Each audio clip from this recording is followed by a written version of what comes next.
nanay niya. Si nanay na hingagaw sa police, conscious. Hindi pa ko kaano sang atod nga subject. Oo.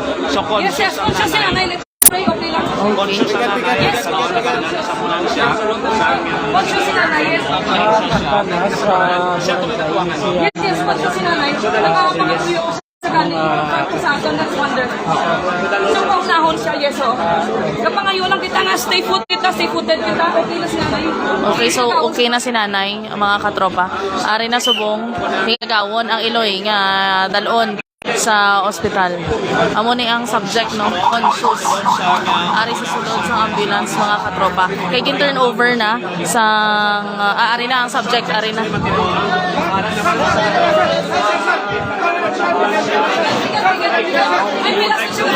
May pilas gamay. May pilas gamay. Conscious siya, May pilas lang siya gamay. Tungod sa bladed weapon. So, ari na mga katropa. Ginsakay na sa ambulance. Hingawon siya sumong dalon sa ospital, mga katropa. Nagasakay na sa ambulance. May distansya kinagamay ng pahinga natin sa likitan. Hindi ito makita subong tinion, mga katropa, ang subject sa first stage. Basta may bubuak si police.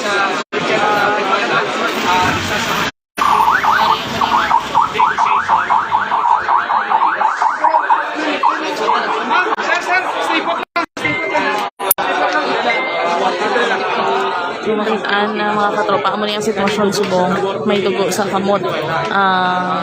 Nag-bulig sa subject na gusto makarga sa ambulansya.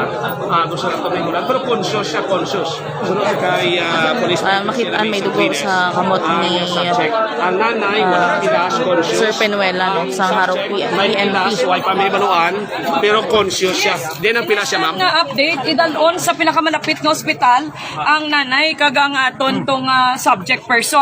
Ang initial information sa aton na gin-establish dira nga command center kag sa aton tong mga main head sang negotiating team kay Sir Cordero, pasalamat gid kita, no. May gamay lang to mga pila sila, but hopefully okay gito sila nga duha tanan. Why pilas ang subject? Si Charlie may raman tong pilas gamay, si nanay daw may ginano to kay daw nalabot niya man pero gamay lang. Hindi pa natin ma-certain ang kundin gito ang specific na pilas, but duha sila conscious and sa kapulisan, hanggang sa aton nga negotiator so far medyo okay to ang lagay nila and kabay pa nga magdatayo yun to, especially nga ginhingagaw gito naton sa pinakamalapit nga hospital. Ano sila na, ma'am? We will invite may si nanay kag ang aton nga Pilas? subject person. May bladed weapon siya mo. Sino na nakuha, ma'am? Sino na nakuha? Kung makita tato kagina kay white tato ka palapit man ang nanay una na extracto. Paano nabulang si Charlie sa iya maimay? Well, hindi ta white ako pud to sa pagsulod sa aton nga negotiating team. Pero ang sa kapulisan, way isang may napilasan. So far sa aton nga mga kapulisan, especially sa SWAT team naton, sa negotiators naton, wala kag even sa ka-team ni Doc sa mga medical responders na kag sa katapos ang Bureau of Fire and Protection. Serious ang mga kapilasan to, ma'am? Or minor? Initially hambal sang aton nga lead negotiator Sir Cordero, hindi. Okay. But we are praying nakabay pa nga magtayo yun lang kaguay lang sing hindi ta mapaktan siyempre kung may dugo. Na-specify ko din nga parte sa lawas sa pilas. Wala pa, but we will be trying to reach out sa aton nga lead negotiator para mabalantagit. Police option na to, no? Sa nanay niya, sa kusilyo ni... Hindi pa makacertain to. Pero kay Charlie, ano po sa niya? Hindi tapat to makacertain basta may mga minor silang It was because of police option, ma'am, nga nakuha dito, kami na. extra. After we take over kay kung pila naka-oras and atag na sang go signal ang aton nga si Doc Gregorios mismo nga they have exhausted na sang tanan nga ways and means, non-responsive na. Okay. So nagpasalamat kita nga at least lang pa na extract sila nga duha and dala subong sa pinakamalapit na hospital. Why pakita kabalo, will keep you posted. Imitaron tang aton nga team leader sa negotiating team nga gin-request from Pro 6 para nga makapadpat siya sa kung anong katabo. So initial lang pa imitaron ta doon and the ground commander herself ikononta kon ano gitan nga katabo. For a while. There you are seeing. So mga katropa, si Police Major Sina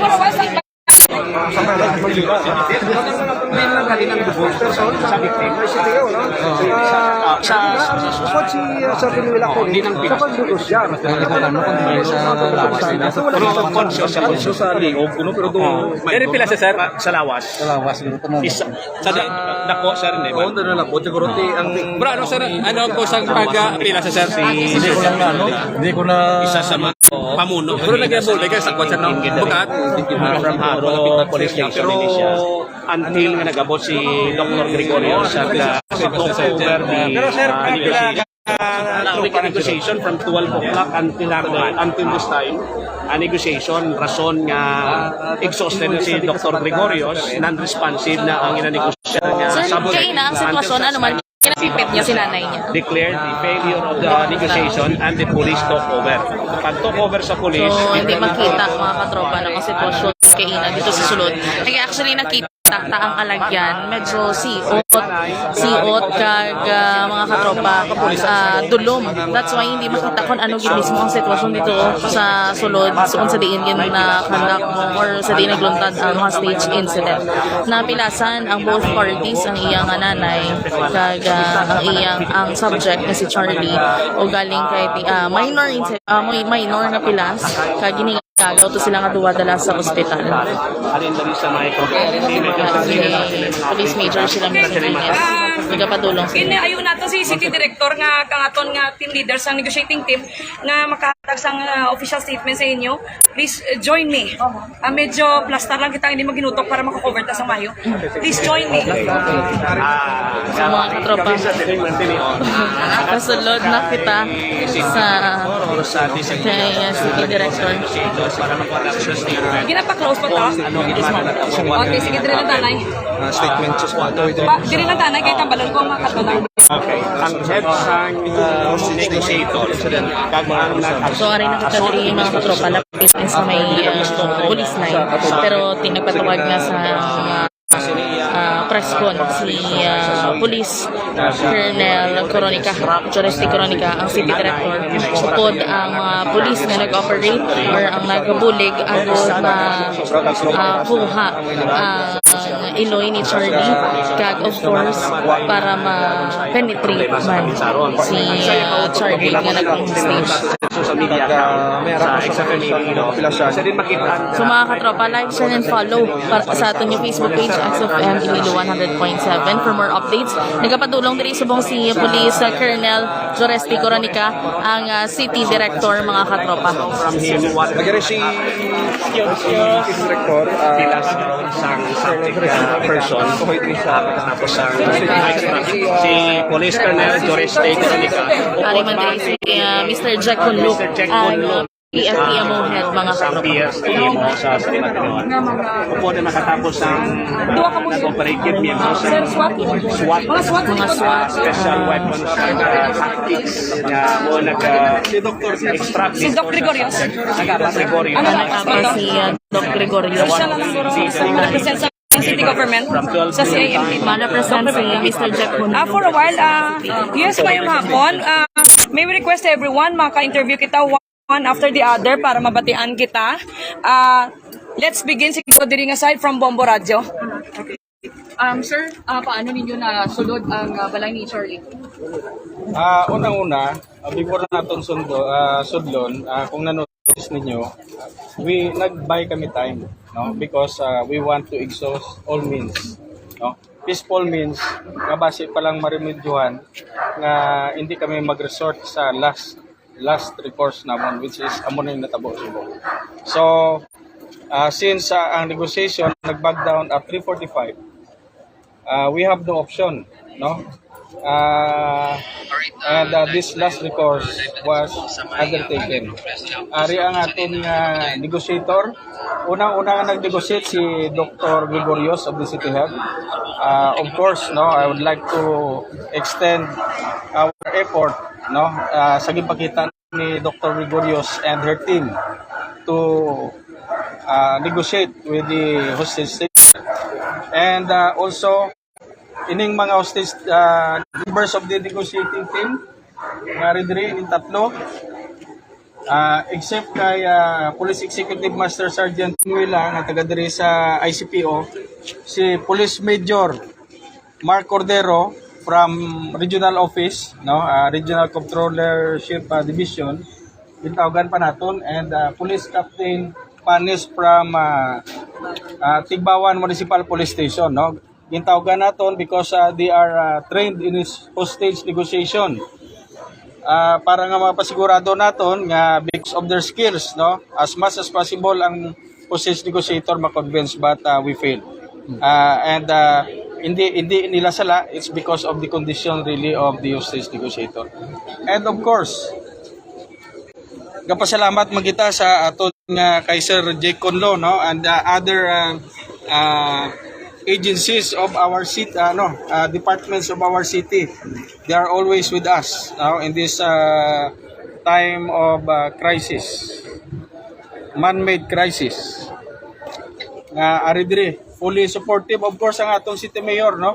I would not have decided this last recourse kung wala ako nangayo sang advice sa atong city mayor, who is the CMC commander. And ari, gusto ko ipabugal ining membro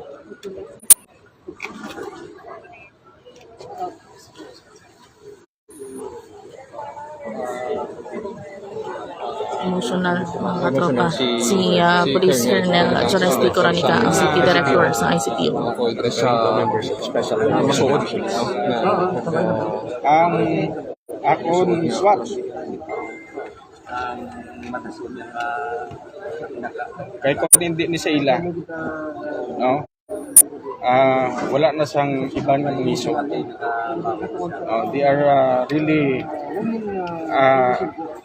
isa sa akon mga salandigan, of course, headed by ang aton force commander. So, time and again, ang aton nga SWAT nagpakita nga reliable gid, no, ang aton nga SWAT, and they deserve that accolade. Of course, ari man di ang aton nga staff, no? May Deputy City Director for Operation of who is the Incident Commander, and the Station Commander, who is the Ground Commander. Ako di si Dios, Police Lieutenant Colonel Losaria, ang may Incident Commander, and ako nga Ground Commander, Police Captain Agil, who is the officer in charge of Police Station 2. So, tanan kami sa ICPO, nagpasalamat kay at least, no, wala sang for now, no, I can say na we tried our best para ma-save ang kabuhi sang victim kag sang suspect. So, nagpasalamat gid ako sa team ICPO. Of course, before ko man indesisyonan, I've seek the guidance of our regional director and the members of the command group. So, of course, ang aton man nga, no, na Chief PIO nga amo ni nag-handle sa inyo tanan, no, kung kaintin nga nag-explain sa inyo nga hindi ta basta-basta lang nga magsulod because we exhaust all peaceful means. Ako halin kay ina ato lang ko to sa may atubang sang gate sa eskwelahan, ay hindi ko gusto nga may influence sa decision ko kung ano ang comment nga mabatian ko on the ground. So kay ina pa ko to, and getting feedback from our incident commander. So with that, pasalamat ako sa kung anong resulta. So malipayon ang team ICPO, and thank you sa tanan nga suporta. Ano yung sa safe? Na-safe ang mga victim, ganun? Consider niya safe?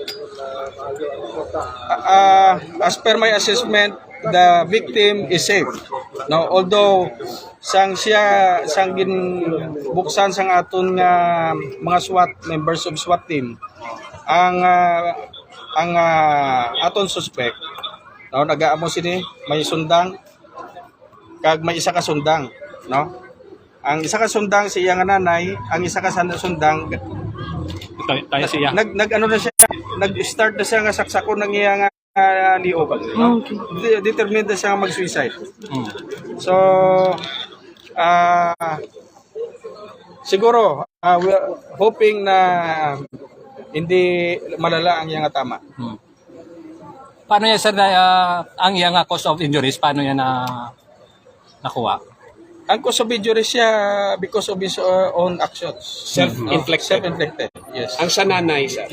Ang sa nanay, because nga gintutukan niya sang kutsilyo, so nakaigo ang nanay niya sa ano. I don't know kung kay Padulom, basi nag-attempt siya nga saksakon man ang nanay niya during that time. That's why may Serious ang... Paano sir ang step by step sa pagsulod? ang step by step sa pagsulod, of course, no,